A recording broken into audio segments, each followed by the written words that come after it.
ವಿಶ್ರಮಕ್ಕೆ ಬಂದವರಿಗೆ ಓದೋದಕ್ಕೆ ಪುಸ್ತಕಗಳಿರಲಿ ಅಂತ ಲೈಬ್ರರಿ ಮಾಡಿದ್ದು. ಇದನ್ನು ಕಿಚನ್ನು ಮತ್ತು ಲೈಬ್ರರಿನ ಒಂದೇ ಜಾಗದಲ್ಲಿ ಮಾಡೋದಕ್ಕೆ ಉದ್ದೇಶ ಏನಂದರೆ ಅದು ಫುಡ್ಡು ಇದು for thought, food for thought ಅನ್ನೋದ್ರಿಂದ ಒಂದೇ ಕಡೆ ಇದು ಕೂಡ ಆಹಾರ, ಅದು ಕೂಡ ಆಹಾರ, ಎರಡೂ ಕೂಡ ಮನುಷ್ಯನಿಗೆ ಬೇಕು.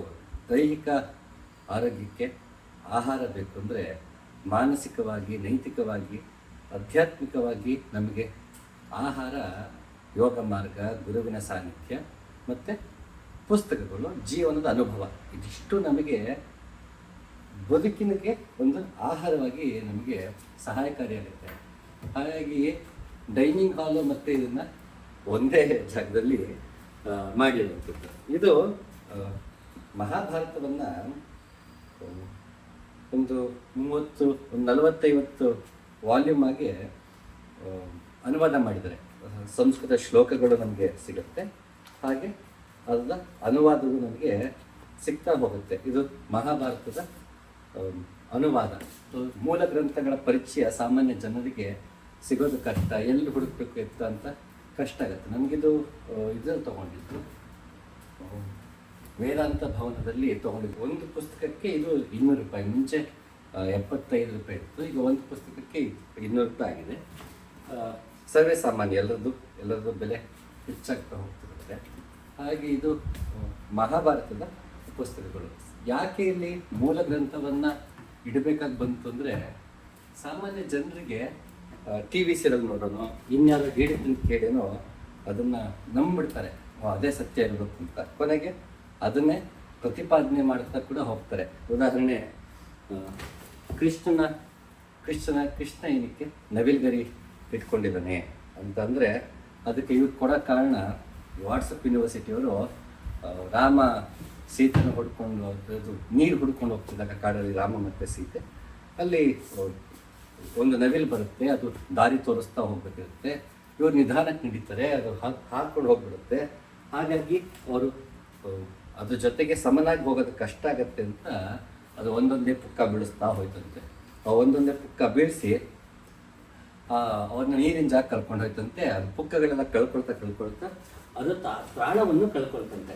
ಆ ಪ್ರಾಣವನ್ನು ಕಳ್ಕೊಂಡದು ಪ್ರಾಣ ಬಿಡುವಂಥ ಪರಿಸ್ಥಿತಿ ಬಂದಾಗ ರಾಮ ಅನ್ನಂತೆ, ಮುಂದಿನ ಜನ್ಮದಲ್ಲಿ ನಾನು ಕೃಷ್ಣನಾಗಿ ಬರ್ತೀನಿ, ಮುಂದಿನ ಅವತಾರದಲ್ಲಿ, ಆಗ ನಾನು ಧರಿಸ್ತೀನಿ ಅಂತ ಹೇಳ್ದ ಅಂತ ಕತೆ ಕೇಳಕ್ಕೆ ಚೆಂದಾಗಿದೆ, ಇಲ್ಲ ಅಂತಲ್ಲ. ಆದರೆ ಅದನ್ನು ಯಾರು ಒಬ್ಬ ಅದನ್ನು ವೀಡಿಯೋ ಮಾಡಿ ಹಾಕ್ತಾನೆ, ಅಷ್ಟು ಅದನ್ನು ಕೇಳಿ ಇನ್ನೊಂದು 10 ಜನ ಅದನ್ನೇ ವೀಡಿಯೋ ಮಾಡಿ ಹಾಕ್ತಾರೆ. ಜನ ಅದನ್ನೇ ನಂಬಕ್ಕೆ ಶುರು ಮಾಡ್ತಾರೆ. ಸಿನಿಮಾಗಳಲ್ಲೋ ಸೀರಿಯಲಲ್ಲೋ ಯಾರು ಮನಸ್ಸು ಬಂದ ಪ್ರವಚನ ಮಾಡಿದ್ದಾರೋ ನಂಬ್ಕೊಳ್ತೀವಿ, ಅದನ್ನು ಕೇಳಿಕೊಂಡು ಅದನ್ನೇ ಪ್ರತಿಪಾದನೆ ಮಾಡ್ಕೊಂಡು ಹೋಗ್ತೀವಿ. ಅದ್ರ ಜೊತೆಗೆ ಅವರವ್ರದ್ದೇ ಅಜೆಂಡಾಗಳನ್ನು, ಕತೆ ಹೇಳೋ ನೆಪದಲ್ಲಿ ತಮ್ಮ ಅಜೆಂಡಾಗಳನ್ನು ಅಲ್ಲಿ ಸೇರಿಸ್ಬಿಡ್ತಾರೆ. ಹಾಗೆ ಅವಾಗ ಜನಕ್ಕೆ ಏನಾಗುತ್ತೆ, ಯಾವುದು ಸರಿ ಯಾವ್ದು ತಪ್ಪು ಅಂತ ಗೊಂದಲ ಶುರು ಆಗಿಬಿಡುತ್ತೆ. ಹಾಗಾಗಿ ಅಂಥವನ್ನು ನಿವಾರಣೆ ಆಗೋದಕ್ಕೆ ಇಲ್ಲಿ ಬಂದಾಗ ಇಷ್ಟನ್ನು ಓದಬೇಕು ಅಂತಿಲ್ಲ, ಓದಬಾರ್ದು ಅಂತಿರಲ್ಲ, ಅವರವರ ಅನುಕೂಲಕ್ಕೆ ಬಿಟ್ಟಿದ್ದು. ಆದರೆ ಇಲ್ಲಿ ಅವಕಾಶ ಅಂತೂ ಇರುತ್ತೆ. ಇಲ್ಲಿಗೆ ಯಾರೇ ಬಂದರೂ ಕೂಡ ಅವರು ಯಾವುದೋ ಒಂದು ಗ್ರಂಥ, ಒಂದು ವಿಷಯದಲ್ಲಿ ಮೂಲ ಗ್ರಂಥಕ್ಕೆ ಪರಿಚಯ ಮಾಡ್ಕೋಬೇಕು, ಅದ್ರ ಬಗ್ಗೆ ತಿಳಿಬೇಕು ಅಂತ ಆದಾಗ ಇಲ್ಲಿ ಅದರ ಪರಿಚಯ ಸಿಗುತ್ತೆ. ಮತ್ತು ಪುಸ್ತಕಗಳ ಮೊದಲೇ ಉಲ್ಲೇಖ ಮಾಡಿರ್ತಾರೆ, ನಾವು ಯಾವ ಮ್ಯಾನ್ಯುಸ್ಕ್ರಿಪ್ಟ್ನ ನಾವು ತಗೊಂಡಿದ್ದೀವಿ ಅಂತ ಕೊಟ್ಟಿರ್ತಾರೆ. ಒಂದೊಂದು ಶ್ಲೋಕಗಳು ಕೆಲವೊಮ್ಮೆ ಒಂದೊಂದು ಪರ್ವದಲ್ಲೋ ಅಥವಾ ಒಂದು ಪುರಾಣಗಳಲ್ಲೋ ಶ್ಲೋಕಗಳ ಸಂಖ್ಯೆ ವ್ಯತ್ಯಾಸ ಬರುತ್ತೆ, ಅಥವಾ ಅದರಲ್ಲಿ ಪಾಠ ವ್ಯತ್ಯಾಸ ಇರುತ್ತೆ. ಆಗ ಪುಸ್ತಕಗಳು ಓದೋದ್ರಿಂದಲೂ ಉಲ್ಲೇಖ ಇರುತ್ತೆ, ಇಲ್ಲಿ ನಾವು ಈ ಒಂದು ಪಾಠವನ್ನು ತಗೊಂಡಿದ್ದೀವಿ, ಆದರೆ ಬೇರೆ ಪಾಠವೂ ಇದೆ, ಆ ಪಾಠದ ಅರ್ಥ ಹೀಗಿರುತ್ತೆ, ಈ ಪಾಠದ ಅರ್ಥ ಹೀಗಿರುತ್ತೆ ಅಂತ ಅಲ್ಲಿ ಟಿಪ್ಪಣಿ ಕೂಡ ಕೊಟ್ಟಿರ್ತಾರೆ. ಆಗ ನಮಗೆ ಅಥೆಂಟಿಕ್ ಯಾವುದು ಅಂತ ನಮ್ಗೆ ಗೊತ್ತಾಗತ್ತೆ. ಇಲ್ಲ ನಾವು ಗೊಂದಲಕ್ಕೊಳಗಾಗ್ತಿರ್ತೀವಿ, ಯಾವ್ದು ಸರಿ ಯಾವ್ದು ತಪ್ಪು ಅಂತ. ಗ್ರಂಥಗಳನ್ನ ಓದಕ್ಕೆ ಆಸಕ್ತಿ ಇರೋರಿಗೆ ಗೊಂದಲ ಶುರು ಆಗ್ಬಿಡುತ್ತೆ. ಹಾಗಂತ ಗೊಂದಲ ನಿವಾರಣೆಗೆ ಸಹಾಯ ಆಗಬಹುದು ಅನ್ನೋ ಉದ್ದೇಶದಿಂದ ಇಲ್ಲಿ ಒಂದಷ್ಟು ಪುಸ್ತಕಗಳನ್ನ, ಮೂಲ ಗ್ರಂಥಗಳನ್ನ ಆದಷ್ಟು ಪರಿಚಯ ಮಾಡಿಕೊಡೋ ಪ್ರಯತ್ನ. ಇಲ್ಲಿ ಮಹಾಭಾರತ ನಿಮಗೆ ಜೋಡಿಸ್ತಾನೆ ಇದ್ದೀನಿ, ಇದು ಅಷ್ಟು ನಿಮಗೆ ಇದು ವಾಲ್ಯೂಮ್ಸಲ್ಲಿ ಇದೆ. ಸಾಧ್ಯ ಆದರೆ ಅದನ್ನು ಓದ್ಬೋದು. ಇಲ್ಲಿ ಬೆಂಗಳೂರಲ್ಲೂ ಬಂದವರಿಗೆ ಓದೋದಕ್ಕೆ, ಮನೆಗೆ ಬಂದವರಿಗೆ ಸೆಷನ್ಸ್ಗೆ ಅಂತ ಅಲ್ಲೊಂದು ಓದೋದಕ್ಕೆ ಅವಕಾಶ ಇದೆ. ಹಾಗೆ ಇಲ್ಲಿ ಬಂದಾಗ ಓದೋದಕ್ಕೆ ಅವಕಾಶ ಸಿಗುತ್ತೆ, ಅದನ್ನು ಸದುಪಯೋಗ ಪಡಿಸ್ಕೋಬೋದು. ನೋಡಿ, ಇದು ಶ್ರೀಮದ್ ಭಾಗವತ. ಸೊ ಭಾಗವತನ ಓದಕ್ಕೆ ಆಸಕ್ತಿ ಇರೋದು ಎಲ್ಲಿ ಸಿಗುತ್ತೆ ಎತ್ತ ಅಂತ ಗೊಂದಲ ಆಗುತ್ತೆ. ನಾನು ಸಾಮಾನ್ಯ ಹೇಳ್ದಂಗೆ ಇಂಥ ಪುಸ್ತಕಗಳೆಲ್ಲ ಬೆಂಗಳೂರಲ್ಲಿ ವೇದಾಂತ ಭವನ ಅಂತಿದೆ, ಅಲ್ಲಿ ನಾನು ತಗೊಳ್ಳೋದು. ಈಗ ಭಾಗವತ ಕೂಡ ನಿಮಗೆ ಅಷ್ಟು ಸಿಗುತ್ತೆ, ಶ್ರೀಮದ್ ಭಾಗವತ ನಿಮಗೆ ಇದು ಎಲ್ಲ ಶ್ಲೋಕಗಳು ಮತ್ತು ಅರ್ಥ ಸಹಿತ ಸಿಗುತ್ತೆ. ಶಾಸ್ತ್ರ ಅಧ್ಯಯನ ಮಾಡೋಕ್ಕೆ ಆಸಕ್ತಿ ಇರೋದಕ್ಕೆ ಕೂಡ ಇಲ್ಲಿ ಅಧ್ಯಯನ ಮಾಡೋದಕ್ಕೆ ಅವಕಾಶ ಇದೆ. ಹಲವು ರೀತಿಯ ಕಥೆಗಳಿದೆ. ಈ ಕತೆ ತಪ್ಪು ಸರಿ ಅನ್ನೋದಕ್ಕಿಂತ ಹೆಚ್ಚಾಗಿ ಯಾವುದೇ ಒಂದು ಕತೆ ಅಥವಾ ನಂಬಿಕೆ ಪ್ರಚಲಿತವಾದಾಗ ಪ್ರಾದೇಶಿಕವಾಗಿ ಅದು ಕಥೆಯ ರೀತಿ ಬದಲಾಗ್ತಾ ಹೋಗುತ್ತೆ.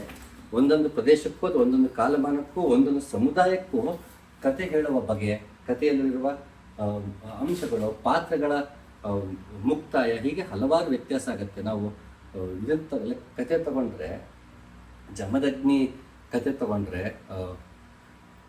ಆತ ಶಾಪ ಕೊಡ್ತಾನೆ, ತಲೆ ಕಡಿಬೇಕಾಗತ್ತೆ, ಮಗ ಬರ್ತಾನೆ, ತಲೆ ಕಡಿಯಕ್ಕೆ ಹೋಗ್ತಾನೆ, ತಲೆ ಕಡಿತಾನೆ. ಆಮೇಲೆ ಅಪ್ಪ ನೀನು ಹೇಳಿದ ಮಾತು ನಾನು ಕೇಳಿದ್ದೀನಿ, ಈಗ ನನ್ನ ತಾಯಿ ಮತ್ತೆ ಬದುಕಿಸ್ಕೊಡು ಅಂತ ಕೇಳ್ತಾನೆ. ಆತ ಮತ್ತೆ ಬದುಕಿಸ್ಕೊಡ್ತಾನೆ. ಅಲ್ಲಿಗೆ ನಮಗೆ ನಾವು ಇದು ಕತೆ ಮುಗಿದೋಗುತ್ತೆ. ಅದರಲ್ಲಿ ಉತ್ತರ ಕನ್ನಡದ ಭಾಗಕ್ಕೆ ಬಂದರೆ ಎಲ್ಲಮ್ಮ ಅಂತ ಕತೆ ಶುರು ಆಗುತ್ತದು. ಅಲ್ಲಿ ಆಕೆ ಅಲ್ಲಿಂದ ದಕ್ಷಿಣಕ್ಕೆ ಬರ್ತಾಳೆ. ದಕ್ಷಿಣಕ್ಕೆ ಬಂದು ಇಲ್ಲಿ ಪ್ರಾದೇಶಿಕವಾಗಿ ಜನಪದದಲ್ಲಿ ಇದ್ದಂತಹ ಮಹಿಳೆಯರ ತಲ್ಲಣಗಳು, ಸಾಮಾಜಿಕ ಪಲ್ಲಟಗಳು, ಇದೆಲ್ಲವೂ ಆ ಕಥೆಯಲ್ಲಿ ರೇಣುಕಾ ಯಲ್ಲಮ್ಮನ ಕಥೆಯಲ್ಲಿ ಸೇರ್ಕೊಳ್ತಾ ಹೋಗುತ್ತೆ. ಮೂಲ ಗ್ರಂಥದಲ್ಲಿ ಅದಿರಲ್ಲ. ಆಗಂದ ತಕ್ಷಣ ಮೂಲ ಗ್ರಂಥದಿಲ್ಲ, ಇದು ನಾನು ಒಪ್ಪಲ್ಲ ಅಂತ ಹೇಳೋ ಅವಶ್ಯಕತೆ ಇಲ್ಲ. ಅದು ಒಂದು ಅಭಿವ್ಯಕ್ತಿತ್ವ. ತಮ್ಮ ನೋವು ನಲಿವುಗಳನ್ನು ಇಂಥ ಗ್ರಂಥಗಳ ಮುಖಾಂತರ ಅದನ್ನು ಹೇಳ್ಕೊಳ್ಳುವಂಥ ಒಂದು ಅವಕಾಶ ಕೂಡ ಆಗಿರುತ್ತೆ. ಮತ್ತು ಸ್ಥಳೀಯ ನಂಬಿಕೆ ಮತ್ತು ಹೊರಗಿಂದ ಬಂದ ನಂಬಿಕೆ ಬೆರೆಯುವಾಗ ಒಂದಷ್ಟು ಕೊಡುಕೊಳ್ಳುವಿಕೆ ಸಂಸ್ಕೃತಿಗಳಲ್ಲಿ ಮತ್ತು ನಂಬಿಕೆಗಳಲ್ಲಿ, ಆಚರಣೆಗಳಲ್ಲಿ ಒಂದಷ್ಟು ಕೊಡುಕೊಳ್ಳುವಿಕೆ, ಮಿಶ್ರಣ ಅಥವಾ ಒಂದು ಒಂದು ಸಂಸ್ಕೃತಿ ಒಂದು ಆಚರಣೆ ಕಡಿಮೆಯಾಗಿ ಮತ್ತೊಂದು ಆಚರಣೆ ಜಾಸ್ತಿ ಆಗುವಂಥ ಒಂದು ಪರಿಪಾಠ ಕೂಡ ಅದು ಆಗಿಂದಲೂ ಎಲ್ಲ ಧರ್ಮಗಳಲ್ಲೂ ನಡೀತಾ ಬಂದಿರೋಂಥದ್ದೇ. ಹಾಗಾಗಿ ನಾವು ಇದು ಸರಿ ತಪ್ಪು ಅನ್ನೋದಕ್ಕಿಂತ ಎಲ್ಲ ರೀತಿಯದ್ದು ಇದೆ ಅಂತ ಗೊತ್ತಾಗಬೇಕಂದ್ರೆ ನಾವು ದೇಶ ಸುತ್ತಬೇಕು ಮತ್ತು ಕೋಶ ಓದಬೇಕು. ಎಷ್ಟಾಗತ್ತೋ ಅಷ್ಟು. ನಾವು ಇಷ್ಟೇ ಓದಬೇಕು, ಇಷ್ಟು ಓದೋದು ತಿಳ್ಕೊಂಡ್ಬಿಡ್ತೀವ ಅಂತ ಕೇಳೋದು ಇಲ್ಲ, ಅಥವಾ ಬರೀ ಓದೋದೇ ಸಾಕಂತ ಕೇಳೋದು ಅದು ಇಲ್ಲ. ನಾವು ಓದುವಾಗ ನಮಗೆ ಮನಸ್ಸಲ್ಲಿರಬೇಕು, ನಾನು ಎಷ್ಟೇ ಓದಿದ್ರು ತಿಳ್ಕೊಳ್ಳೋಕ್ಕೆ ತುಂಬ ಇರುತ್ತೆ. ನಾವು ಬರೀ ಪುಸ್ತಕ ಓದಿದ ತಕ್ಷಣ ದೊಡ್ಡ ಜ್ಞಾನಿ ಆಗೋದಕ್ಕೆ ಸಾಧ್ಯ ಇಲ್ಲ. ನನಗದು ಜೀವನದಲ್ಲಿ ಅಳವಡಿಸ್ಕೊಳ್ಳೋದನ್ನು ನಾನು ಅಭ್ಯಾಸ ಮಾಡಬೇಕು. ಆಗ ಮಾತ್ರ ಅದು ನನಗೆ ದಕ್ಕತ್ತೆ ಅನ್ನೋ ಅರಿವು ನನಗೆ ಇರಬೇಕು. ಆಗ ನಮಗೆ ಈ ಓದಿನಿಂದ ದಾರಿ ತಪ್ಪೋದಿಲ್ಲ. ಮತ್ತು ಕೆಲವರಿಗೆ ಯೋಗ ಮಾಡೋದು ನಡೆದ ಬಗ್ಗೆನೇ ಅಹಂಕಾರ ಇರುತ್ತೆ. ಆದರೆ ನಾನು ಇಷ್ಟು ವರ್ಷ ಸಾಧನೆ ಮಾಡ್ತಿದ್ದೀನಿ, ನಾನು ಅವಾಗ ಹೇಳ್ತಾ ಇರ್ತೀನಿ, ಈ ರೀತಿಯದ್ದು ಬರುತ್ತೆ. ಅಹಂಕಾರ ಹೇಗೆ ಬೇಕಾದ್ರೂ ಮನುಷ್ಯನ ಕಾಡ್ಬೋದು. ಇಲ್ಲಿ ಅಥವಾ ಅಡ್ಜಸ್ಟ್ ಆಗ್ತಾ ಇದೆ. ಅಹಂಕಾರ ಹೇಗೆ ಬೇಕಾದ್ರೂ ಮನುಷ್ಯನ ಕಾಡ್ಬೋದು. ಅದು ಓದಿದ ತಕ್ಷಣ ಅಹಂಕಾರ ಹೋಗುತ್ತೆ ಅನ್ನೋಕ್ಕಾಗಲ್ಲ. ಯೋಗ ಮಾಡಿ ನಡೆದ ತಕ್ಷಣ ಅಹಂಕಾರ ಹೋಗುತ್ತೆ ಅಂತ ಹೇಳೋಕ್ಕಾಗಲ್ಲ. ಅದಷ್ಟು ಸುಲಭ ಇದ್ದಿದ್ರೆ ಇವತ್ತು ಪ್ರತಿಯೊಂದು ಮನೇಲಿ ಒಬ್ಬ ಬುದ್ಧ, ಬಸವ, ಕನಕದಾಸ, ಪುರಂದರದಾಸ ಇದ್ಬಿಡ್ತಿದ್ರು. ಅದು ಅಷ್ಟು ಸುಲಭವಾಗಿ ಹೋಗಲ್ಲ ಅಂತ ತಕ್ಷಣ ಪ್ರಯತ್ನ ಪಡಬಾರ್ದು ಅಂತಲ್ಲ, ನಾವು ಪ್ರಯತ್ನ ಪಡ್ತಾನೆ ಇರಬೇಕು. ಅಹಂಕಾರ ಹೋಗಿಸ್ಕೊಳ್ಳೋದ್ರ ಬಗ್ಗೆನೇ ಅಹಂಕಾರ ಪಟ್ಬಿಡ್ತೀವಿ. ಅದು ಆಗಿನ ಕಾಲದಿಂದ ಅಹಂಕಾರ ನಡ್ಕೊಂಡು ಬಂದಿರೋದೇ ಹಾಗೆ. ಪುಸ್ತಕ ಓದೋದು ನಮಗದೊಂದು ಸಹಾಯಕವೂ ಆಗುತ್ತೆ. ಹಾಗೆ ನಮಗೆ ಒಂದು ಹ್ಯುಮಿಲಿಟಿ ಕೊಡುತ್ತೆ. ತಿಳ್ಕೊಳ್ಳೋದು ತುಂಬ ಇದೆ, ನಾನು ಇಷ್ಟೇ ತಿಳ್ಕೊಂಡು ನಾನು ಅಹಂಕಾರ ಪಡಬಾರ್ದು ಅನ್ನೋ ಒಂದು ಸೌಜನ್ಯ ಬರುತ್ತೆ ಅಥವಾ ಬರಬೇಕು. ಆ ಸೌಜನ್ಯ ಬಂದಿಲ್ಲ ಅಂದರೆ ನಾವು ನಮಗೆ ನಾವೇ ಎಚ್ಚರಿಕೆ ಪಡ್ಕೋಬೇಕು. ಇಲ್ಲ, ಇಲ್ಲಿ ತಿಳ್ಕೊಳ್ಳೋದು ತುಂಬ ಇದೆ ಅಂತ ನಾವು ಆಗಾಗ ನಮ್ಮಲ್ಲೇ ಆ ಅರಿವನ್ನು ಮೂಡಿಸ್ಕೊಳ್ತಾ ಹೋಗಬೇಕು. ಸೊ ಇಲ್ಲಿ ಮಹಾಭಾರತ ಮತ್ತು ಶ್ರೀಮದ್ ಭಾಗವತ, ರಾಮಾಯಣ ಕೂಡ ಕಂಪ್ಲೀಟ್ ಕಲೆಕ್ಷನ್ ಇದೆ. ಅದು ಇಲ್ಲಿ ವಿಶ್ರಮದಲ್ಲಿ ಓದೋದಕ್ಕೆ ಇಲ್ಲಿ ಅವಕಾಶ ಇರುತ್ತೆ. ಇದು ನನ್ನ ನೆಚ್ಚಿನ ಪುಸ್ತಕ, ಆಗಾಗ ಪರಿಚಯ ಮಾಡಿಕೊಟ್ಟಿದ್ದೀನಿ. ಕರ್ನಾಟಕದ ವೀರಗಲ್ಲುಗಳು ಅಂತ. ಇದು ಶೇಷಶಾಸ್ತ್ರಿಗಳು ನಮಗೆ ವೀರಗಲ್ಲುಗಳು ಅಂತ ಬಂದಾಗ ಅಷ್ಟಾಗಿ ಮಾಹಿತಿ ಇರಲ್ಲ. ಅದು ಅಷ್ಟು ಆಳವಾಗಿ ಅಧ್ಯಯನ ಮಾಡ್ಬೋದು ಅಂತ ನಮಗೆ ಅರಿವೇ ಇರಲ್ಲ. ಆದರೆ ಇವರು ಅದು ಎಷ್ಟು ಚೆನ್ನಾಗಿ ಅದ್ರ ಬಗ್ಗೆ ಕಟ್ಕೊಡ್ತಾರೆ. ಕರ್ನಾಟಕದ ಇಂಥ ವಿಶೇಷವಾದ ವೀರಗಲ್ಲುಗಳಿದೆ. ಆ ವೀರಗಲ್ಲುಗಳ ಹಿಂದಿನ ಇತಿಹಾಸ ಏನು, ಎಷ್ಟನೇ ಶತಮಾನದ, ಹೀಗೆ ವೀರಗಲ್ಲುಗಳ ಬಗ್ಗೆ ಹಲವಾರು ಕೊಟ್ಟಿದ್ದಾರೆ. ನನಗೆ ಇತಿಹಾಸ, ಶಾಸನಗಳು ಇದ್ರ ಬಗ್ಗೆ ಹೆಚ್ಚು ಆಸಕ್ತಿ ಇರೋದ್ರಿಂದ ಅದ್ರ ಬಗ್ಗೆ ಹೆಚ್ಚು ಪುಸ್ತಕಗಳು ತಗೋತಿರ್ತೀನಿ. ಇದು ಆರ್ಕಿಯಾಲಜಿಕಲ್ ಡಿಪಾರ್ಟ್ಮೆಂಟಿಂದಾನೆ ಎಕ್ಸ್ಕವೇಷನ್ಸ್ ಅಟ್ ಬನವಾಸಿ ಅಂತ. ಇದು ತುಂಬ ಒಳ್ಳೆ ಇತಿಹಾಸಕ್ಕೆ ಸಂಬಂಧಪಟ್ಟಂತಹ ಪುಸ್ತಕಗಳು, ವಿಶೇಷವಾಗಿ ಸಂಶೋಧಕರು ಮತ್ತು ಆರ್ಕಿಯಾಲಜಿ ಡಿಪಾರ್ಟ್ಮೆಂಟ್ದು ಈ ಥರದ್ದೇ ಹೆಚ್ಚು ಓದೋಕ್ಕೆ ಇಷ್ಟಪಡ್ತೀನಿ. ಇದು ಕಿತ್ತೂರಾಣಿ ಚೆನ್ನಮ್ಮನ ಬಗ್ಗೆ ಪುಸ್ತಕ, ಇತಿಹಾಸದ ಬಗ್ಗೆ ಹೆಚ್ಚು ಆಸಕ್ತಿ ಇರುವಂಥವ್ರು ಈ ಥರ ಪುಸ್ತಕಗಳನ್ನ ನೋಡ್ಬೋದು. ಮತ್ತು ಓದೋಕ್ಕಿಂತ ಅಭ್ಯಾಸ ಶುರು ಮಾಡ್ಕೊಳ್ಬೇಕು ಅನ್ನೋರಿಗೆ ಸಾಮಾನ್ಯ ಥರ ಇಮೇಜಸ್ ಇದ್ದರೆ ಸುಲಭ. ಈ ಥರ ಇಮೇಜಸ್ ಇದ್ದರೆ ಸುಲಭ ಆಗುತ್ತೆ. ಅಲ್ಲಿ ಈ ಥರ ಇಮೇಜಸ್ ಇದ್ದಾಗ ಏನಾಗುತ್ತೆ, ಕುತೂಹಲ ಹೆಚ್ಚಾಗುತ್ತೆ. ಮತ್ತು ಓದ್ತಿದ್ದಾಗ ಯಾವ್ದ್ರ ಬಗ್ಗೆ ಓದ್ತಿದ್ವಿ ಅಂತ ನಮಗೆ ಒಂದು ಗ್ರಿಪ್ ಸಿಗುತ್ತೆ. ಶುರುವಿನಲ್ಲಿ ಓದೋರಿಗೆ ತಮಗೆ ಇಮ್ಯಾಜಿನ್ ಮಾಡ್ಕೊಳ್ಳೋಕ್ಕಾಗಲ್ಲ, ಊಹಿಸ್ಕೊಳ್ಳೋಕೆ ಕಷ್ಟ ಆಗುತ್ತೆ ಅಂದರೆ ಈ ಥರ ಇಮೇಜಸ್ ಇರೋಂಥ ಪುಸ್ತಕಗಳು ಓದಿದ್ರೆ ಸೂಕ್ತ. ಹಾಗಾಗಿ ಆ ಥರ ಪುಸ್ತಕಗಳು ಓದುವ ಅಭ್ಯಾಸವನ್ನು ಹೆಚ್ಚಿಸೋದಕ್ಕೆ ಯಾವ ರೀತಿ ಪ್ರಯತ್ನ ಪಡ್ಬೋದು ಅಂತ ಈ ರೀತಿಯ ಚಿತ್ರಗಳಿಂಥ ಪುಸ್ತಕಗಳನ್ನ ಆದಷ್ಟು ಇಟ್ಟಿರ್ತೀನಿ. ಇದು ನನ್ನ ನೆಚ್ಚಿನ ಕುಮಾರವ್ಯಾಸನ ಕರ್ನಾಟಕ ಭಾರತ ಕಥಾಮಂಜರಿ. ಇದು ನನ್ನ ನೆಚ್ಚಿನ ಕೃತಿ. ಇದು ಎಷ್ಟು ಗದಗಿನ ಭಾರತ ಎಷ್ಟು ಓದಿದ್ರು ನಮಗೆ ಅದು ಸಾಕು ಅನಿಸಲ್ಲ. ಅಷ್ಟು ಸೊಗಸಾಗಿ ನಮಗೆ ಕುಮಾರವ್ಯಾಸನ ಕಟ್ಕೊಡ್ತಾ ಹೋಗಿದ್ದಾನೆ. ಕನ್ನಡದೇ ಅಂತಲ್ಲ, ಇದರಲ್ಲಿ ಹಲವಾರು ಇಂಗ್ಲೀಷ್ ಪುಸ್ತಕಗಳು ಇದೆ, ಚಕ್ರಗಳ ಬಗ್ಗೆ, ಹಲವಾರು ರೀತಿಯ ಸಾಧನೆಗಳ ಬಗ್ಗೆ, ಈಗ ಹಲವಾರು ಪುಸ್ತಕಗಳಿದೆ. ವೇದಗಳ ಬಗ್ಗೆ ತಿಳ್ಕೊಳ್ಬೇಕು ಅಂತ ಆಸಕ್ತಿ ಅಂದರೆ ಈ ರೀತಿಯ ಋಗ್ವೇದ ಸಂಹಿತ, ಯಜುರ್ವೇದ, ಹೀಗೆ ಎಲ್ಲ ವೇದಗಳ ಕೃತಿಗಳು ಇಲ್ಲಿ ಇದೆ. ಕೆಲವೊಂದನ್ನು ನಾನೇ ಕೊಂಡ್ಕೊಂಡಿದ್ದು ಇದೆ, ಇನ್ನು ಕೆಲವೊಂದನ್ನು ಪ್ರೀತಿನ ನನ್ನ ಓದಿನ ಪ್ರೀತಿ ನೋಡಿ, ಪುಸ್ತಕ ಪ್ರೀತಿ ನೋಡಿ ಹಲವಾರು ಜನ ನನ್ನ ಜೊತೆ ಪುಸ್ತಕ ಹಂಚ್ಕೊಂಡಿದ್ದಿದೆ. ಹಾಗೆ ಇದೆಲ್ಲ ಕೆಲವೊಂದನ್ನು ನನಗೆ ಗೆಳೆಯರು, ಆತ್ಮೀಯರು ಕೊಟ್ಟಂಥ ಪುಸ್ತಕಗಳು. ಇಲ್ಲಿ ಋಗ್ವೇದ, ಯಜುರ್ವೇದ ರೀತಿಯ ಪುಸ್ತಕಗಳು ಇದೆ. ಮತ್ತು ಇದು ಬಂದು ಆಗಲೇ ಒಂದ್ಸರಿ ಪರಿಚಯ ಮಾಡಿಕೊಟ್ಟಿದ್ದೆ. ಕರ್ನಾಟಕದ ಎಲ್ಲ ತತ್ವಪದಕಾರರು ಅವರುಗಳೆಲ್ಲ ತತ್ವಪದಗಳನ್ನು ಆಯಾ ಪ್ರದೇಶಕ್ಕೆ ಹೋಗಿ ಆ ತತ್ವಪದಗಳು ಯಾರು ಹಾಡ್ತಿದ್ದಾರೆ ಅವರಿಂದನೇ ಖುದ್ದಾಗಿ ತಾವೇ ದಾಖಲೆ ಮಾಡ್ಕೊಂಡು ಬಂದು ಪ್ರಕಟಣೆ ಮಾಡಿದೆ. ಕರ್ನಾಟಕ ಸಮಗ್ರ ತತ್ವಪದಗಳ ಜನಪ್ರಿಯ ಸಂಪುಟ ಮಾಲೆ ಅಂತ. ಇದು ನಿಮಗೆ ನಾನು ಕೊಂಡ್ಕೊಂಡಿದ್ದು ಬೆಂಗಳೂರಲ್ಲಿ ಟೌನ್ ಹಾಲ್ ಏನಿದೆ, ರವೀಂದ್ರ ಕಲಾಕ್ಷೇತ್ರ, ಹಿಂಭಾಗ ಕನ್ನಡ ಪ್ರಾಧಿಕಾರದ ಮಳಿಗೆ ಇದೆ, ಅಲ್ಲಿ ತಗೊಂಡಿದ್ದು. ಎಲ್ಲ ತತ್ವಪದಕಾರರ ತತ್ವಪದಗಳನ್ನು ಇಲ್ಲಿ ದಾಖಲೆ ಮಾಡಿದರೆ ಎಲ್ಲ ಪ್ರದೇಶದ ತತ್ವಪದಕಾರರು ಸಿಗುತ್ತೆ. ಇದನ್ನ ಇಲ್ಲಿ ಓದಬಹುದು, ಇಲ್ಲಿ ಚರ್ಚೆ ಮಾಡ್ಬೋದು. ಆ ತತ್ವಪದಕಾರ ಏನನ್ನು ಹೇಳಕ್ಕೆ ಹೋಗಿದ್ದಾನೆ, ಆ ತತ್ವಪದದ ಅರ್ಥ ಏನು ಅಂತ ಚರ್ಚೆ ಮಾಡ್ಬೋದು. ಕೆಲವೊಂದ್ಸಲ ಏನಾಗುತ್ತೆ, ತತ್ವಪದಕಾರರು ಬೇರೆ ಬೇರೆ ಶತಮಾನದವರಾಗಿದ್ದಾರೆ ಮತ್ತು ಬೇರೆ ಬೇರೆ ಪ್ರದೇಶದವರಾಗಿದ್ದಾರೆ. ಉತ್ತರ ಕರ್ನಾಟಕದ ಎಷ್ಟೋ ಪದಗಳು ನಮಗೆ ಅರ್ಥನೇ ಆಗಲ್ಲ. ಶರೀಫ್ ಅಜ್ಜನ ಪದಗಳು ಎಷ್ಟೋ ಸರಿ ತತ್ವಪದ ಓದಿದ ತಕ್ಷಣ ಯಾಕೆ ಅರ್ಥ ಆಗಲ್ಲ ಅಂತಂದರೆ, ಅಥವಾ ಕೇಳಿದಾಗ ಯಾಕೆ ಅರ್ಥ ಆಗಲ್ಲ ಅಂದರೆ ಅದು ಉತ್ತರ ಕರ್ನಾಟಕದ ಶೈಲಿಯಲ್ಲಿದೆ. ಹಾಗಾಗಿ ನಮಗೆ ಅರ್ಥ ಆಗೋದಕ್ಕೆ ಕಷ್ಟ ಆಗುತ್ತೆ. ಅವರಾಗಿರ್ಬೋದು ಸಾಲ್ಗುಂದಿನಲ್ಲಿ ಬೀರ್ ಖಾದ್ರಿ ಅಂತಿದ್ರು, ಅವ್ರದ್ದು ತತ್ವಪದಗಳು ಕಷ್ಟ ಆಗುತ್ತೆ ಕೆಲವೊಮ್ಮೆ ಓದೋದಕ್ಕೆ, ಅಂದರೆ ಅರ್ಥ ಆಗೋದಕ್ಕೆ ಕಷ್ಟ ಆಗುತ್ತೆ. ಯಾಕೆಂದರೆ ನಮಗೆ ಆ ಪ್ರಾದೇಶಿಕ ಸೊಗಡು ನಮಗೆ ಗೊತ್ತಿರಲ್ಲ, ಈ ಪದಗಳು ನಮ್ಗೆ ಗೊತ್ತಿರಲ್ಲ. 8 ದಿನಕ್ಕೊಮ್ಮೆ ಲೆಕ್ಕ ಮಾಡುವಂಥ ಶರೀಫ್ ಅಜ್ಜ ಅಂತಾರೆ. ಇಲ್ಲಿ 8 ದಿನಕ್ಕೊಮ್ಮೆ ಅಂದರೆ ವಾರದ 7 ದಿನ ಅಲ್ವಾ, 8 ದಿನ ಅಂತ ಯಾಕಂತೀವಿ ಅಂತ ಯೋಚನೆ ಮಾಡ್ಬೋದು. ಅದು ಹಂಗಲ್ವಂಥದ್ದು. ಇಲ್ಲಿ ಉತ್ತರ ಕರ್ನಾಟಕದಲ್ಲಿ ಅಂದರೆ ಶರೀಫ್ ಅಜ್ಜನ ಪ್ರದೇಶದಲ್ಲಿ 8ನೇ ದಿನ ಅಂದರೆ ನಾವು ಅವತ್ತಿನ ದಿನ ಲೆಕ್ಕ ತಗೊಳ್ಳೋದು. ಸೋಮವಾರದಿಂದ ಸೋಮವಾರ ಅಂದರೆ ಸೋಮವಾರ, ಮಂಗಳವಾರ, ಬುಧವಾರ, ಗುರುವಾರ, ಶುಕ್ರವಾರ, ಶನಿವಾರ, ಭಾನುವಾರ 7 ದಿನ ಆಯಿತು.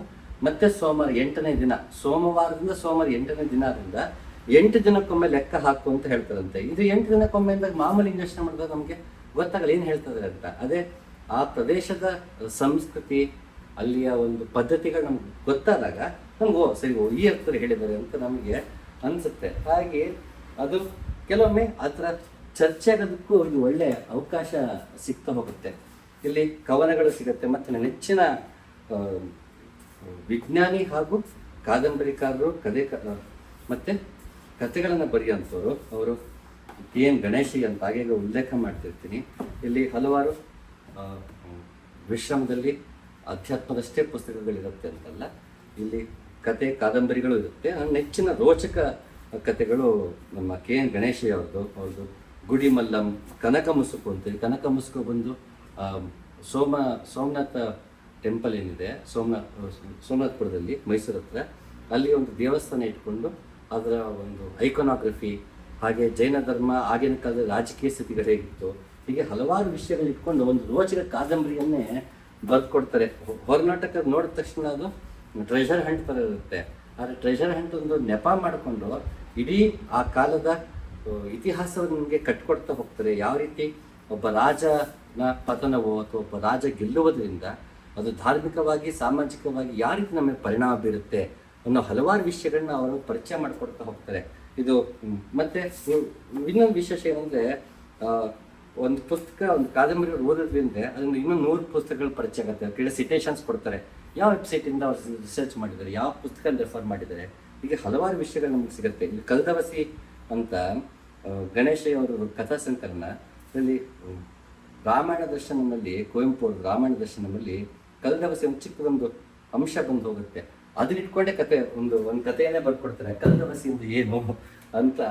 ಅದ್ರ ಹಿಂದೆನೇ ಅವರು ಹೋಗಿ ಅದ್ರ ಬಗ್ಗೆನೇ ಒಂದು ವಿಶೇಷವಾದ ಒಂದು ಕಥೆಯನ್ನ ನಮಗೆ ಕಟ್ಟಿಕೊಡ್ತಾರೆ. ಹಾಗಾಗಿ ಗಣೇಶಯ್ಯ ಅವರ ಕಾದಂಬರಿಗಳನ್ನು ಓದೋದಕ್ಕೆ ಭಾರಿ ಇಷ್ಟ ಆಗುತ್ತೆ. ಇತ್ತೀಚೆಗೆ ಕತೆ ಕಾದಂಬರಿಗಳು ಓದೋದು ಕಡಿಮೆ ಆಯಿತು. ಅಂದರೆ ಸುಮಾರು ಇತ್ತೀಚೆಗೆ ಅಂದರೆ ಒಂದು 8-10 ವರ್ಷ ಅಂತಲೇ ಹೇಳ್ಬೋದು. 8-10 ವರ್ಷಗಳಿಂದ ನನಗೆ ಕತೆ ಕಾದಂಬರಿಗಳು ಓದುವಿಕೆ ಕಡಿಮೆ ಆಯಿತು. ಕಾರಣ ಇಷ್ಟೇ ಬಹುಶಃ ನನಗನ್ಸೋದು. ನಾನು ಯೋಚನೆ ಮಾಡ್ತಾ ಇದ್ದೆ ಮಧ್ಯೆ ನೋಡಿದ್ದು ಪದ್ಮಪಾಣಿ ಅದ್ಭುತವಾಗಿದೆ, ಇದು ಕಥಾ ಸಂಕಲನ. ಶಾಲಬಂಜಿಕೆ, ಪೆರಿಣಿತಾಂಡವ, ಇವೆಲ್ಲ ಗಣೇಶಯ್ಯ ಅವರ ಕೃತಿಗಳು. ಮತ್ತು ಅವರು ವೈಜ್ಞಾನಿಕವಾಗಿ ಮತ್ತು ಐತಿಹಾಸಿಕವಾಗಿ ಎರಡು ರೀತಿಯಲ್ಲೂ ಅವರು ಒಂದು ವಿಷಯವನ್ನು ಗ್ರಹಿಸೋದ್ರಿಂದ ತುಂಬ ಕ್ಯಾಪ್ಟಿವೇಟಿಂಗ್ ಆಗಿರುತ್ತೆ ಅವರು ಇದನ್ನು ಓದೋದು. ರಕ್ತಸಿಕ್ತ ರತ್ನ ಅಂತ ಭೂತಾನು ಬರ್ಮಾ ಆ ಕಡೆ ಒಬ್ಬ ರಾಜನ ಕತೆ ಇಟ್ಕೊಂಡು ರತ್ನ ಮತ್ತು ಹವಳಗಳ ಬಗ್ಗೆ ಇಟ್ಕೊಂಡು ತುಂಬ ಸೊಗಸಾಗಿ ಬರೀತಾರೆ. ಚಿತಾದಂತ ಅಂತ ಬಂದಿದೆ. ಬುದ್ಧ ನಿರ್ವಾಣ ಹೊಂದಿದಾಗ ಅವ್ರ ಶಿಷ್ಯನೆಲ್ಲ ಬುದ್ಧನ ಕೂದಲು ಮತ್ತು ಉಗುರು ಹಲ್ಲೆಲ್ಲ ತಗೊಂಡು ಅವರು ನೆನಪಿಗೆ ಅಂತ ಇಟ್ಕೋತಾರಂತೆ. ಆಗ ಅದು ಸುತ್ತ ನಡೆದಂಥ ಐತಿಹಾಸಿಕ ಘಟನೆಗಳನ್ನು ಹೇಳ್ಕೊಂಡು ಹೋಗ್ತಾರೆ. ತುಂಬ ಸೊಗಸಾಗಿದೆ ಅದು. ಸೊ ನನಗೆ ಕತೆ ಕಾದಂಬರಿಗಳು ಓದೋದು ಕಡಿಮೆ ಆಗಿದ್ದಕ್ಕೆ ಕಾರಣ ಬಹುಶಃ ಕ್ಲಾಸಿಕ್ಸ್ ಜಾಸ್ತಿ ಓದಿರೋದು ಒಂದು ಕಾರಣ ಇರಬಹುದು. ತುಂಬ ಕ್ಲಾಸಿಕ್ಸ್ ಓದ್ಬಿಟ್ಟು, ಉದಾಹರಣೆಗೆ ಇಂಗ್ಲೀಷ್ ಅಂತ ಬಂದಾಗ ವರ್ಡ್ಸ್ವರ್ತನ ಓದೋದು, ಒಡಿಸ್ಸೆ ಓದೋದು, ಟ್ರಾಯ್ ಓದೋದು, ಹೋಮರು, ಹೀಗೆ ಯುರೋಪಿಯನ್ ಲಿಟ್ರೇಚರ್ ಅಂತ ಬಂದಾಗ ಅವರುಗಳು, ಮತ್ತು ಡಾಂಟೆ, ಟಾಲ್ಸ್ಟಾಯ್, ಕಿಟಲ್, ರಿಲ್ಕೆ ಇಂಥವನ್ನೆಲ್ಲ ಓದ್ತಾ ಕೊನೆಗೆ ಓ ಹೆನ್ರಿ ಅಗಾಸ ಕ್ರಿಸ್ತಿಗೆ ನಿಂತೋಯ್ತು. ಅಲ್ಲಿ ಮುಂದಕ್ಕೆ ನನ್ನ ಕೈಲಿ ಇಂಗ್ಲೀಷ್ ಫಿಕ್ಷನ್ಸ್ ನನ್ನ ಕೈಲಿ ಓದೋಕ್ಕಾಗಲಿಲ್ಲ. ಅಲ್ಲಿಗೆ ರುಚಿ ಹಾಕೋ ನಿಂತೋಯ್ತು ನನಗೆ. ಹಾಗೆ ಕನ್ನಡಕ್ಕೆ ಅಂತ ಬಂದಾಗ ಆಗಿನ ಪೂತಿನ ಅವ್ರದ್ದು, ಕುವೆಂಪು, ಬೇಂದ್ರೆ ಅಜ್ಜ, ಕಾರಂತರು ಇವರೆಲ್ಲ ಓದ್ಕೊಳ್ತಾ ಬರ್ತಿದಾಗ ಏನಾಯಿತು, ಅಲ್ಲಿಂದ ಮುಂದೆ ಬರ್ತಾ ಲಂಕೇಶ್ವರ್ಗೂ ಕೊನೆಗೆ ರವಿ ಬೆಳಗೆರೆ, ಜೋಗಿ ಅಲ್ಲಿವರೆಗೂ ನಿಂತ್ಬಿಡ್ತು. ಮುಂದಕ್ಕೆ ನನಗೆ ಓದೋಕ್ಕಾಗಲ್ಲ ನಾವು ಕತೆ ಕಾದಂಬರಿಗಳನ್ನ ಅಂತ ಅನ್ಸೋಷ್ಟಕ್ಕೆ ಸ್ವಲ್ಪ ವಸುದೇಂದ್ರ ಅವರು ರುಚಿಸಿದ್ರು, ಮತ್ತು ಸುನಂದ ಕಡಿಮೆ ಅವರು, ಹೀಗೆ ಹಲವಾರು ಜನ ಒಂದಷ್ಟು ಜನ ಮತ್ತಷ್ಟು ಧೈರ್ಯ ಕೊಟ್ಟರು. ಇಲ್ಲ, ಈ ಕತೆ ಕಾದಂಬರಿಗಳು ಈಗ ಓದ್ಬೋದು, ಸತ್ವ ಈಗಲೂ ಕೊಡ್ತೀವಿ, ಈಗಲೂ ಕೊಡ್ತಿದ್ರು ಹಲವಾರು ಜನ, ಇಲ್ಲ ಅಂತ ಹೇಳಲ್ಲ. ಬಹುಶಃ ಏನಾಯಿತು, ಈ ಕ್ಲಾಸಿಕ್ಸ್ ಓದೋವಾಗ ಏನಾಗುತ್ತೆ, ಸಮಾಜವನ್ನು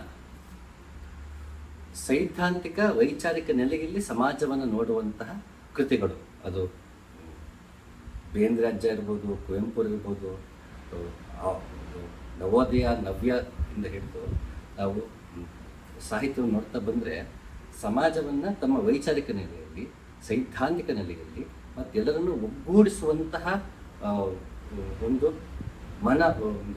ಉದ್ದೇಶ ಇಟ್ಟುಕೊಂಡು ಕಾದಂಬರಿಗಳು, ಕಥೆಗಳು ರಚನೆ ಆಗ್ತಿತ್ತು ನನ್ನ ಒಂದು ಅನಿಸಿಕೆ. ಅಲ್ಲಿಂದ ಕೊನೆಗೆ ಬರ್ತಾ ಈ ಒಂದು ಕಳೆದ ಒಂದು 20 ವರ್ಷದಿಂದ ಅಂತ ಅಂದ್ಕೊಂಡ್ರೆ, ಅದು ಸಮಾಜದಿಂದ ನನಗೆ ವೈಯಕ್ತಿಕವಾಗಿ ಯಾವ ರೀತಿ ಪರಿಣಾಮವಾಗ್ತಿದೆ, ಕುಟುಂಬದಿಂದ ನನಗೆ ವೈಯಕ್ತಿಕ ಯಾವ ರೀತಿ ಪರಿಣಾಮವಾಗ್ತಿದೆ ಅನ್ನುವ ನನ್ನದೇ ದೃಷ್ಟಿಕೋನ, ನನ್ನ ಬಗ್ಗೆಯೇ ವಿಷಯವೇ ಆಗಿರುವಂತಹ ವ್ಯಕ್ತಿ ಕೇಂದ್ರಿತವಾಗಿ, ವಿಷಯ ಕೇಂದ್ರಿತವಲ್ಲದೆ, ಸಮಾಜ ಕೇಂದ್ರಿತವಲ್ಲದೆ ವ್ಯಕ್ತಿ ಕೇಂದ್ರಿತವಾಗ್ತಾ ಹೋಗುವಂಥ ಕೃತಿಗಳೇ ಹೆಚ್ಚಾಗುವುದು ನನ್ನ ಅಭಿಪ್ರಾಯ. ಅದು ತಪ್ಪು ಇರ್ಬೋದು. ಹಾಗೆ ಆ ರೀತಿ ಬಂದಾಗ ನನಗೆ ಒಂದು ರೀತಿ ವೈಡ್ ಆ್ಯಂಗಲಿಂದ ಇಮಿಡಿಯೇಟ್ ಒಂಥರ ಟೈಟ್ ಕ್ಲೋಸಪ್ ಕರ್ಕೊಂಬಂದಂಗೆ ಆಗೋಯ್ತು. ಆಗಿಂದ ಸ್ವಲ್ಪ ನನಗೆ ಗೊತ್ತಿಲ್ಲದೆ ಕತೆ ಕಾದಂಬರಿಗಳಲ್ಲಿ ಇತ್ತೀಚೆಗೆ ಬರ್ತಿರೋ ಕತೆ ಕಾದಂಬರಿಗಳು ಓದೋದು ಕಡಿಮೆ ಆಯಿತು. ಅವರಲ್ಲಿ ಬರವಣಿಗೆಯಲ್ಲಿ ಸತ್ವ ಇಲ್ಲ ಅಂತಲ್ಲ, ಓದಿದಾಗ ಅದು ಹಿಡಿದಿರಲ್ಲ ಅಂತಲ್ಲ, ಆ ಶಕ್ತಿ ಎಲ್ಲ ಬರಹಗಾರರು ಇದ್ದೇ ಇರುತ್ತೆ.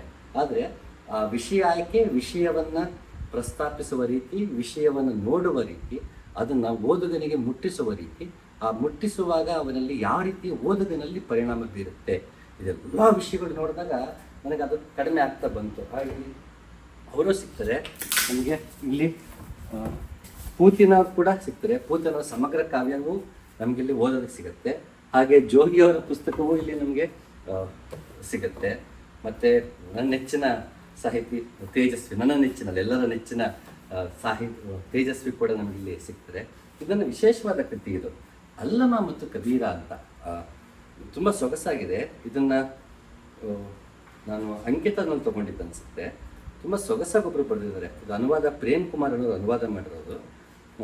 ಅಲ್ಲಮ ಮತ್ತು ಕಬೀರ್ ದಾಸರ ಯೋಗ ಮಾರ್ಗ ಯಾವ ರೀತಿ ಇತ್ತು, ಅವರು ಸಾಮಾಜಿಕವಾಗಿ ಎಲ್ಲವನ್ನು ಹೇಗೆ ನೋಡಿದ್ರು, ಮತ್ತು ಭಗವಂತನ ಕುರಿತು ಅವರ ನಿಲುವುಗಳೇನು, ಮತ್ತು ಸಾಮಾಜಿಕವಾಗಿ ಧಾರ್ಮಿಕವಾಗಿ ಅವರ ನಿಲುವುಗಳೇನು, ಅವರ ಸಾಮ್ಯತೆ ಏನು ಅಥವಾ ವ್ಯತ್ಯಾಸಗಳೇನು, ಹೀಗೆ ಕಬೀರ್ ದಾಸರ ಕಾಲದಲ್ಲಿ ಯಾವ ರೀತಿಯ ಪಂಥಗಳಿತ್ತು ಮತ್ತು ಯಾವ ರೀತಿ ಮೌಢ್ಯತೆಗಳಿತ್ತು, ಅದನ್ನು ಅವ್ರು ಯಾವ ರೀತಿ ಎದುರಿಸ್ಬೇಕಾಗಿ ಬಂತು, ಅಲ್ಲಮನ ಕಾಲಕ್ಕೆ ಹೇಗಿತ್ತು, ಹೀಗೆ ಹಲವಾರು ಆಯಾಮಗಳಲ್ಲಿ ಅಲ್ಲಮ ಮತ್ತು ಕಬೀರನ್ನ ತುಂಬ ಸೊಗಸಾಗಿ ಅನಲೈಸ್ ಮಾಡಿದ್ದಾರೆ. ನನಗೆ ಇಷ್ಟವಾದ ಪುಸ್ತಕ ಇದು.